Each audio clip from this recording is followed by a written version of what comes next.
आखिरकार देश की वित्त मंत्री निर्मला सीतारमण बोली हैं, रुपए पर बोली हैं। नहीं, आपको गलतफहमी हो रही है।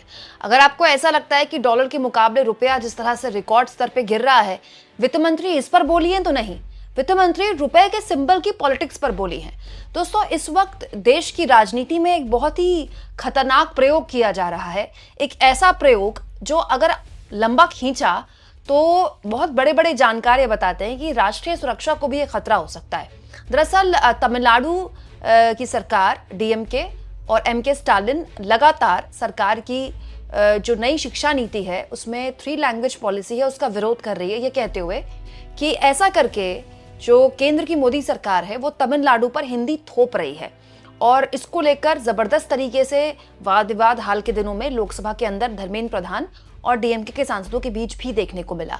वो सब आगे मैं आपको बताऊंगी, लेकिन इस बीच वित्त मंत्री निर्मला सीतारमण इस पूरी कंट्रोवर्सी में कूदी तो लोगों ने उनको कैसे आईना दिखाया। मतलब लोगों ने कहा कि मैडम को कहीं गजनी वाली बीमारी तो नहीं हो गई है। दोस्तों, हुआ ये कि बजट पेश करते हुए तमिलनाडु की स्टालिन सरकार ने जो रूपी का सिंबल है, ये वाला जो हम सब जानते हैं रूपी के सिंबल के बारे में, इसकी जगह तमिल भाषा में RU जैसे लिखा जाता है, इसको सामने रख दिया। तो इसका जबरदस्त तरीके से चौतरफा विरोध किया गया।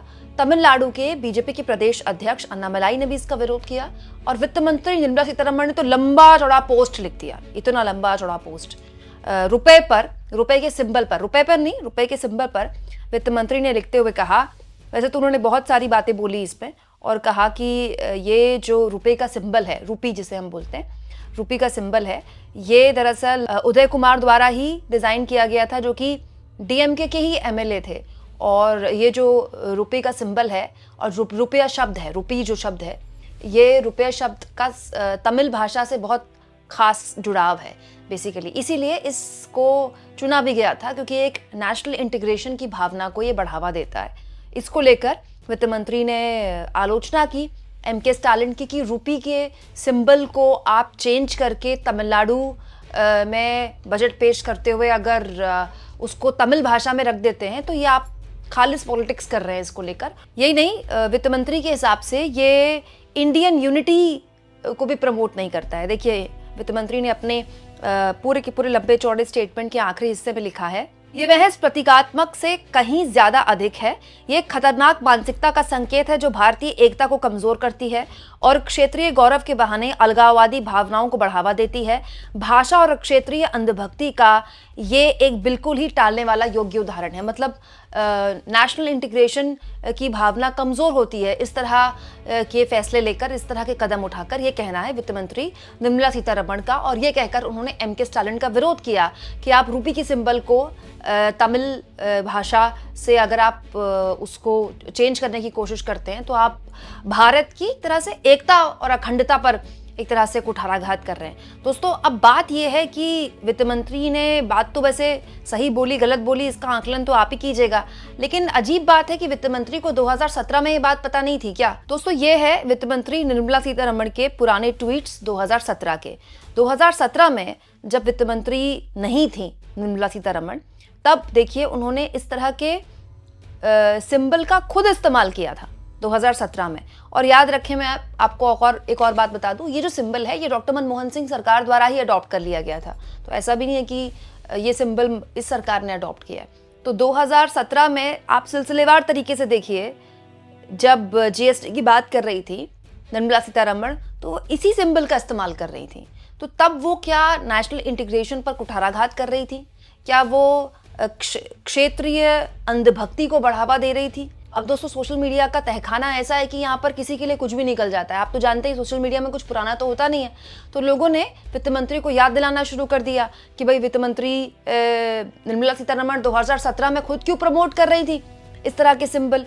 और केवल निर्मला सीतारमण ही नहीं दोस्तों, अन्नामलाई ऑल्ट न्यूज के संपादक मोहम्मद जुबैर ने अन्नामलाई के भी इस तरह के ट्वीट्स सोशल मीडिया में शेयर किए हैं। उनके पुराने ट्वीट्स, वो अन्नामलाई बीजेपी के प्रदेश अध्यक्ष जो आज स्टालिन का विरोध कर रहे हैं इस तरह के कदम के बाद, वो अन्नामलाई भी इसी सिंबल का प्रयोग कर रहे थे कुछ साल पहले तक, जिसका स्टालिन ने प्रयोग किया है। कितनी अजीब बात है ना दोस्तों कि ये लोग समर्थन और विरोध भी अपने हिसाब से तय करते हैं और साल 2 साल 3 साल 4 साल 5 साल में इनके समर्थन और विरोध बदल जाते हैं। तो अन्नामलाई और वित्त मंत्री आज जिस स्टालिन का जिस फैसले का विरोध कर रहे हैं, कुछ साल पहले तक वो उसको प्रमोट कर रहे थे, राइट।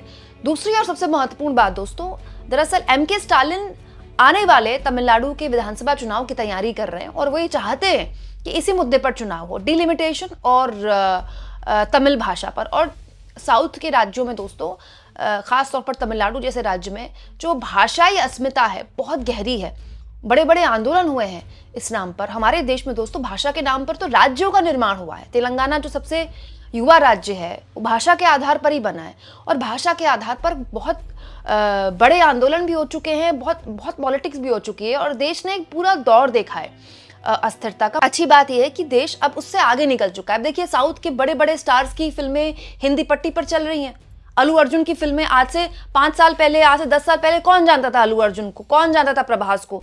सब साउथ की सुपरस्टार हिंदी पट्टी में फेमस है। हिंदी पट्टी की यानी कि जो सो कॉल्ड बॉलीवुड की एक्ट्रेस आप कहते हैं, सब साउथ की फिल्मों में काम कर रही हैं। तो ये अब साउथ और नॉर्थ का जो पूरा एक डिवाइड हुआ करता था, ऑलमोस्ट आप बॉलीवुड में देख लीजिए या फिर सोशल मीडिया के ज़माने में कह लीजिए, ऑलमोस्ट खत्म हो गया है। लेकिन इस तरह की पॉलिटिक्स करके उसको और बढ़ावा देना, ये वाकई में नेशनल इंटीग्रेशन के लिए खतरा है। लेकिन ये हमको समझना चाहिए कि इसको बढ़ावा दे कौन रहा है। अब धर्मेंद्र प्रधान देख लीजिए दोस्तों, देश के शिक्षा मंत्री हैं। धर्मेंद्र प्रधान ने असभ्य जैसे शब्दों का इस्तेमाल किया संसद के अंदर, किसके लिए? डीएमके के लिए। बाद में उन्होंने मतलब अपने इन शब्दों के लिए उनको माफी मांगनी पड़ी, खेद प्रकट करना पड़ा, तब जब उनको एहसास कराया गया। Honorable Speaker sir, my esteemed colleague, one of the dearest sister, senior member of this house, Honorable Kani Mojiji has raised 2 points.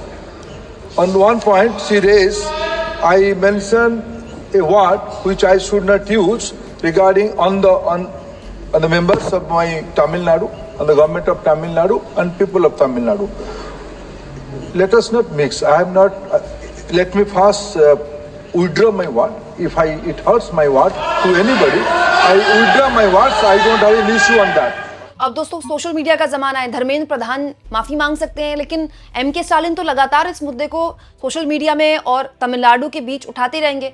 दूसरी और सबसे महत्वपूर्ण बात दोस्तों, 22 तारीख को एमके स्टालिन ने एक बड़ी बैठक बुलाई है और 22 तारीख को होने वाली इस बैठक में अलग अलग राज्यों के मुख्यमंत्रियों को बुलाया गया है, जिसमें उड़ीसा के मुख्यमंत्री को भी बुलाया गया है। उड़ीसा दोस्तों बीजेपी शासित राज्य है। इसके अलावा आंध्र प्रदेश के मुख्यमंत्री को भी बुलाया गया है। तो इस बैठक में कौन आता है कौन नहीं आता है ये तो खैर देखने वाली बात होगी। लेकिन हाँ ये जरूर है दोस्तों कि ये जो रूपी का सिंबल है, अगर ये बदल कर एमके स्टालिन ने गलत किया है और वो राष्ट्रीय अस्मिता को ठेस पहुंचाने का काम कर रहे हैं, अखंडता को ठेस पहुंचाने का काम कर रहे हैं, तो वित्त मंत्री को, निर्मला सीतारमण को और अन्नामलाई को अपने पुराने ट्वीट्स पर भी जवाब देना चाहिए। आपको क्या लगता है दोस्तों? कमेंट बॉक्स में जरूर लिखें और जितना हो सके चैनल को शेयर करें, सब्सक्राइब करें और थैंक्स और ज्वाइन, ये 2 ऑप्शन है जिसके जरिए आर्थिक तौर पर भी आप चैनल के हाथ मजबूत कर सकते हैं।